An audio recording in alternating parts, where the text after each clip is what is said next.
হিন্দু ধর্ম অনুযায়ী শিব থেকেই এই পৃথিবীর সৃষ্টি হয়েছে, কিন্তু এখানেই আমাদের মনে প্রশ্ন জাগে, যদি ভগবান শিব থেকেই পৃথিবীর সৃষ্টি হয়ে থাকে, তবে শিবের জন্ম কিভাবে হয়েছিল?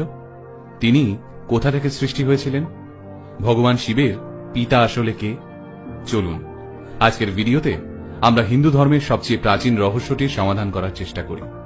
ভগবান শিব যদি পৃথিবীর সৃষ্টিকর্তা হন, তাহলে শিবের সৃষ্টিকর্তাকে? এই প্রশ্নের উত্তর লুকিয়ে রয়েছে শিব পুরাণ বইটিতে।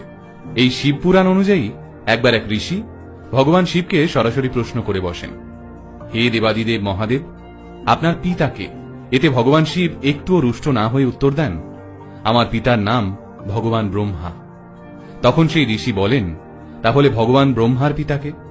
শিব উত্তর দেন, ভগবান ব্রহ্মার পিতা হলেন ভগবান বিষ্ণু। এরপর সেই ঋষি আরো কৌতূহলী হয়ে জানতে চান, তাহলে ভগবান বিষ্ণুর পিতাকে? এই প্রশ্নের উত্তরে ভগবান শিব মৃদু হেসে উত্তর দেন, ভগবান বিষ্ণুর পিতা আমি নিজেই। এই উত্তর পেয়ে ঘাবড়ে যান ওই ঋষি।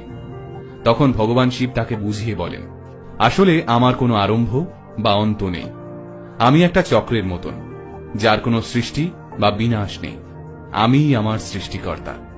বিজ্ঞানের বিগ ব্যাং থিওরি অনুযায়ী এই বিশ্ব ব্রহ্মাণ্ডের জন্ম হয় এক বিরাট বিস্ফোরণ থেকে। কিন্তু এই বিস্ফোরণের আগে কি ছিল? বিজ্ঞান বলছে এর আগে কিছুই ছিল না, অর্থাৎ এর আগে যা কিছু ছিল তার কোনো আকার নেই, কোনো সৃষ্টি নেই, কোনো মৃত্যু নেই। এবার শিবের জন্ম কাহিনীটা ভাবুন। ভগবান শিবের সৃষ্টিকর্তা ভগবান শিব নিজে, অর্থাৎ শিবের আগে কিছুই ছিল না, শিব থেকেই সবকিছুর শুরু। আর এই বিগ ব্যাং আসলে শিবের তাণ্ডব নৃত্য, যাকে বিজ্ঞানের ভাষায় কসমিক ড্যান্স বলা হয়। শিবের আর এক রূপ নটরাজকে এই বিগ ব্যাং এর প্রধান কারণ হিসেবে ধরা হয়।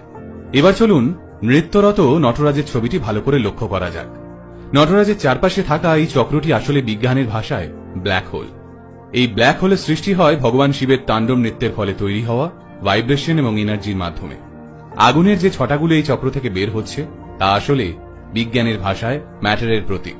বিজ্ঞানীদের মতে এই ম্যাটার থেকেই আমাদের পৃথিবী সহ অন্যান্য গ্রহ নক্ষত্রের সৃষ্টি। আর এই আগুনের ছটার মধ্যবর্তী জায়গাটাকে বিজ্ঞানীরা অভিহিত করেছেন মহাকাশ বা স্পেস হিসেবে। এই চক্রের ভিতরের দিকের অংশটিকে বলা হয়ে থাকে টাইম বা সময়। আধুনিক বিজ্ঞানের মতে এই বিশ্ব ব্রহ্মাণ্ডের সমস্ত জিনিসের উৎপত্তি হয়েছিল শূন্য থেকে, আবার তারা একটা সময়ের পর সেই শূন্যতেই মিশে যায়।